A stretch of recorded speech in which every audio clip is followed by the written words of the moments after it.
Hello friends, എല്ലാവർക്കും Shama's recipe ബോക്സിൻ്റെ പുതിയൊരു വീഡിയോയിലേക്ക് സ്വാഗതം. ഇന്ന് നമുക്ക് വളരെ ഹെൽത്തി ആയിട്ടുള്ളൊരു മയണൈസ് തയ്യാറാക്കിയാലോ. മുട്ടയോ ഓയിലോ ഒന്നും ചേർക്കാതെയുള്ളൊരു മയണൈസാണ് ഇത്. വളരെ ഹെൽത്തി ആയിട്ടുള്ളതും എളുപ്പത്തിൽ തയ്യാറാക്കുന്നതുമായ ഈ മയണൈസ് എങ്ങനെയാണ് റെഡിയാക്കുന്നതെന്ന് നോക്കിയാലോ. വരൂ, നമുക്ക് റെസിപ്പിയിലോട്ട് പോവാം. ആദ്യം തന്നെ ഞാൻ കുറച്ച് പനീർ എടുത്തിട്ടുണ്ട്. ഇത് നമുക്ക് മിക്സിയുടെ ജാറിലോട്ട് ഇട്ട് കൊടുക്കാം. ഇത് നമുക്ക് ജസ്റ്റ് ഒന്ന് അരച്ചെടുക്കണം. വെള്ളമൊന്നും ചേർക്കാതെ ജസ്റ്റ് ഒന്ന് പൊടിച്ചെടുത്തിട്ടുണ്ട്.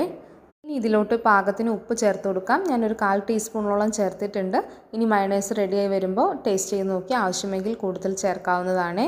1/4 ടീസ്പൂണോളം പഞ്ചസാരയും 1/2 ടീസ്പൂണിനടുത്ത് കുരുമുളക് പൊടി കൂടി ചേർക്കുന്നുണ്ട്. ഇതൊരു 2-3 അല്ലി വെളുത്തുള്ളി വളരെ പൊടിയായിട്ടൊന്ന് അരിഞ്ഞെടുത്തതാണ്. ഇനി നമുക്ക് 1 ടീസ്പൂണോളം വിനീഗർ കൂടി ഒഴിച്ചു കൊടുക്കാം.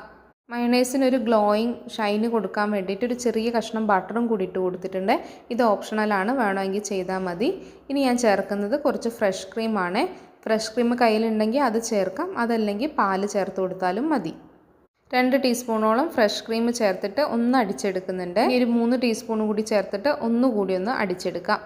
നന്നായിട്ടൊന്ന് അടിച്ചെടുത്തപ്പോഴേക്കും നല്ല ക്രീമി സ്ട്രക്ചറിൽ വന്നിട്ടുണ്ട്. നല്ല രീതിയിൽ നല്ല തിക്കായിട്ട് കിട്ടിയിട്ടുണ്ട്. ഇനി നിങ്ങൾക്ക് ഇതൊന്ന് ലൂസാക്കണം എന്നുണ്ടെങ്കിൽ വേണമെങ്കിൽ കുറച്ച് പാലൊഴിച്ച് കൊടുക്കാം, അല്ലെങ്കിൽ ഫ്രഷ് ക്രീമൊക്കെ ഒഴിച്ചുകൊണ്ട് വെള്ളം ഒഴിച്ചാലും മതി. ഉപ്പൊക്കെ ചെക്ക് ചെയ്ത് നോക്കി ആവശ്യമെങ്കിൽ ചേർത്ത് കൊടുക്കാം കേട്ടോ.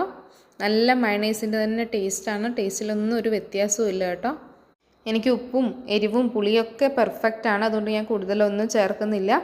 കുറച്ചുകൂടി ഒന്ന് വെള്ളം ചേർത്തിട്ടൊന്ന് ലൂസാക്കി കൊടുത്തിട്ടുണ്ട്. അങ്ങനെ വളരെ ടേസ്റ്റി ആൻഡ് ഹെൽത്തി ആയിട്ടുള്ള മയണൈസ് ഇവിടെ റെഡിയായി കിട്ടിയിട്ടുണ്ട്. സാൻഡ്വിച്ചിൻ്റെ കൂടെ സാലഡിൻ്റെ കൂടെ ഡ്രസ്സിങ് ആയിട്ടൊക്കെ ഇത് ഉപയോഗിക്കാം. പനീറൊക്കെ ചേർക്കുന്നതുകൊണ്ട് തന്നെ നല്ല പ്രോട്ടീൻ റിച്ച് മയണൈസ് കൂടിയാണിത്. അപ്പോൾ എല്ലാവരും ഇനി വീട്ടിൽ ഇതുപോലെ ഒരു ഹെൽത്തി മയണൈസ് തയ്യാറാക്കി നോക്കി ഫീഡ്ബാക്ക് കമൻ്റായിട്ട് അറിയിക്കുമല്ലോ. കൂടാതെ റെസിപ്പി ഇഷ്ടപ്പെട്ടാൽ ലൈക്ക് ചെയ്യാനും ഫ്രണ്ട്സിനും റിലേറ്റീവ്സിനൊക്കെ ഷെയർ ചെയ്ത് കൊടുക്കാനും മറക്കല്ലേ. ചാനൽ ഇതുവരെ സബ്സ്ക്രൈബ് ചെയ്യാത്ത കൂട്ടുകാരുണ്ടെങ്കിൽ സബ്സ്ക്രൈബ് കൂടി ചെയ്തൊന്ന് സപ്പോർട്ട് ചെയ്യൂ. വീണ്ടും പുതിയൊരു അടിപൊളി റെസിപ്പിയായിട്ട് കാണാം. Thank you.